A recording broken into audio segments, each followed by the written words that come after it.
Hi loves, it's Elle and welcome back to my channel, and class is back in session. Don't mind my face just looking like one color, I'll explain it in just 1 second. But today we're actually talking about a relatively new term that is maybe new to you guys but has been around forever, and it is a great technique to allow the skin to just look fresh, have a bunch of natural color to it, and it's called draping. Or whenever people on social media, you see them, they're putting like blush up on here. Let's talk about it. I'm gonna break it down for you. So before we get started, hit the subscribe button, share this video with somebody you think might like it, and let's do it. All right, draping. Why do we do it? Why is the trend out there? And how do we do it? So the trend has been around for extremely long time. It's actually very much an 80s technique.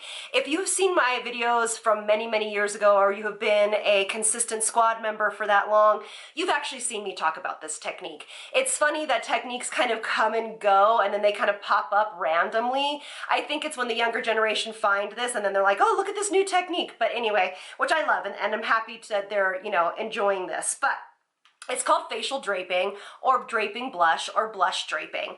And all it really is sculpting the face with other things besides like contour and bronzer. Back in the 80s, we used to kind of shape our face with blush. So it's really about bringing more color, life to the skin with blush, and really no bronzer unless you really, really wanted to. But this is the trend. Now it is very flattering on all ages, all skin types, because it adds a sense of this kind of lit from within glow to the skin. And it also looks very cohesive because usually you're using the same color of blush all over the face. And so it looks very cohesive and very kind of illuminating. It's great for summer and spring, but again, it's also just a great technique for lifting the face, giving an optical illusion that the face is more lifted. And again, it's just about kind of recoloring the face to give that natural kind of fresh, healthy color to the skin. All right, so let's get into it. There's a couple different ways you can do this. So this way today that I'm showing you is not the only way to do it. There, you can apply blush first and then blend it in with a foundation. I recommend if you're going to do that, then you're going to use a powder on powder. So powder blush first and then powder foundation after. So for example, powder blush and something like a Bare Minerals powder would be great. But today, a lot of us are using more of just a regular foundation. And if you were to do like cream first and then foundation over that cream, for the most part, it would blend together too much and cause almost a muddy appearance.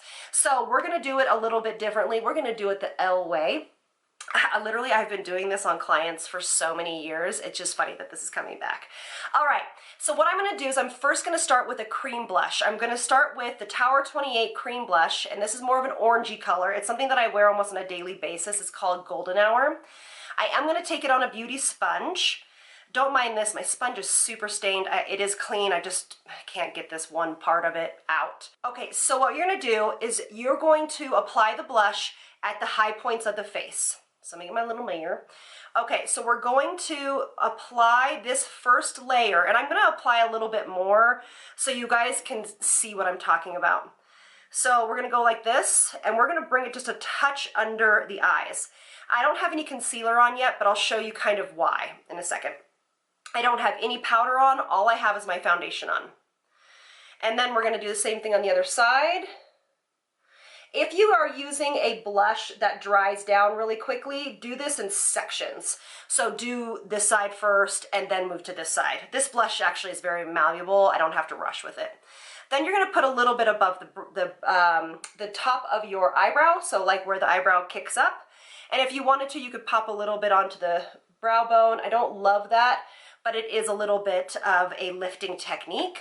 And then you are going to pop a little bit along your hairline, as long as you have a forehead that you normally would contour or bronze up. If you have a super short forehead, I would skip the forehead area for this, because you're just going to make the forehead look shorter. Okay, so there's that. Very good. I look crazy. I am going to put a little bit over the nose, just like this. Yes. I touch on the chin, like that. And then a little bit kind of right here. Very good. Okay.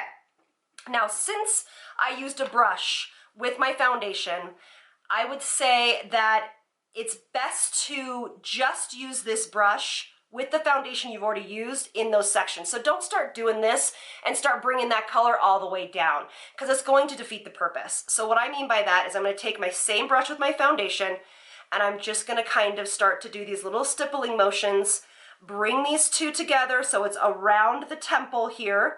And your goal is to make this not so noticeable. So you kind of want to blend this into the skin until it kind of blends away, if that makes sense. So it's just more of a glow rather than, oh, I have blush on. I'm going to do the same thing with my forehead. I'm just buffing. Same thing across the bridge of my nose, just buffing. And again over here. And then again on the top of this forehead, right here above the brow. Very good. And then a little bit on the chin, and then a little bit right here, up and down. And what that's going to do is it's going to give you like just a sun-kissed look right here, and it's going to add a little bit of a slimming quality to it. Now remember, when we do blush like this, it is going to pull the eye up. You've noticed that we've left all of this alone, and that is on purpose. We want to make sure that we're just using the color in this area. Now this looks very fresh. You can see the color right here under my eyes, kind of. That's what we want, because if the sun was to hit us or give us a little bit of color, it would normally give us color kind of right here, a little bit down the bridge, a little bit here, and sometimes right here if we're kind of, you know, laying out or something to that effect.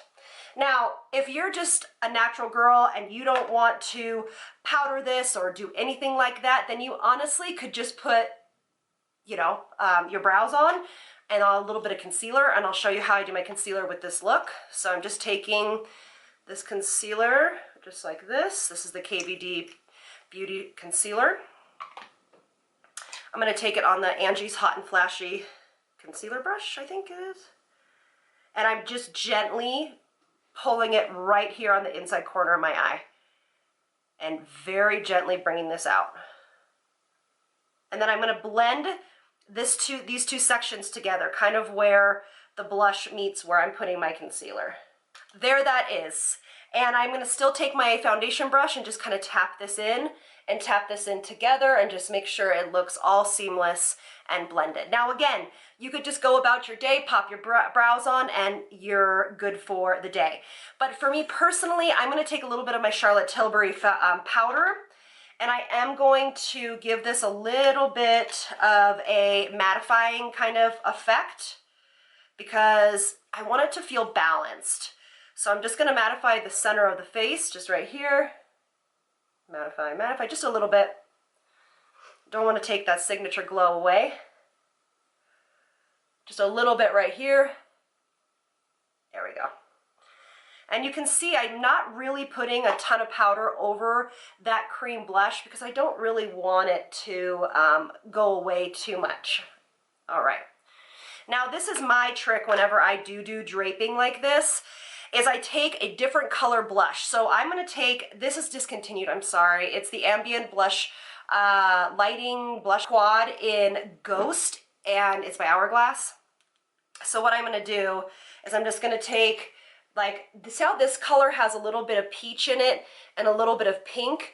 That's what I'm going to do. I'm going to blend a little bit of pink with a little bit of the peach I already have here, and we're going to actually go in the same sections we just applied the other drape. So we're going, or the other blush in the draping fashion. So you can see me go like this. And this really can be to your liking. So if you want it super, super light, then have at that. That's what you're going to do. Like something like that. You can see how that gives the face just a beautiful natural color to it. Or you can go a little bit more heavy-handed. It's totally up to you. You know, Hourglass makes some of my favorite blushes because they have a little bit of luminosity to them. And I'm just going to go right over my nose with what's left over on the brush. And again, I hope you guys can see this is giving this kind of very natural sun-kissed look to it. And then whatever's left on my brush, I'm not going to get more. I'm just going to go around like this. And just use that as kind of a little bit more face shaping. So as you can see, I choose to do the draping a little bit more natural just because this is the wearable way, in my opinion, to do it. It doesn't look too overly done. It's still giving the trend, but it's also a little bit more youthful for, you know, for us, and it feels very fresh. Okay, so here it is all done. I just popped my brows on and a little bit of chapstick, tinted chapstick. But this is draping. This is the reason why everybody are going crazy about it. And let me know if you guys have tried it. Let me know how you guys prefer to do it. I will leave you with this one last tidbit. You will see people putting like a pinker blush really far up here. I just want to be very careful that sometimes when we do that, it can make our eyes look like we have allergies, or it can make our eyes look a little more sunken in. So honestly, that's why I kind of added a little bit more lightness underneath the eyes, because when we pull the blush too far underneath the eyes, it can distort the under eye area and bring some unwanted color there. So that's why when we have the placement of the blush here, it's just up over the nose. It's just like this, okay? It's not literally like on your eyeball, okay? So I've just seen a lot of other people do it like that. So again, let me know if this is something that you guys have tried. Thank you all so much for being here, and I'll see you in the next one. Lots of love from me to you. Bye, loves.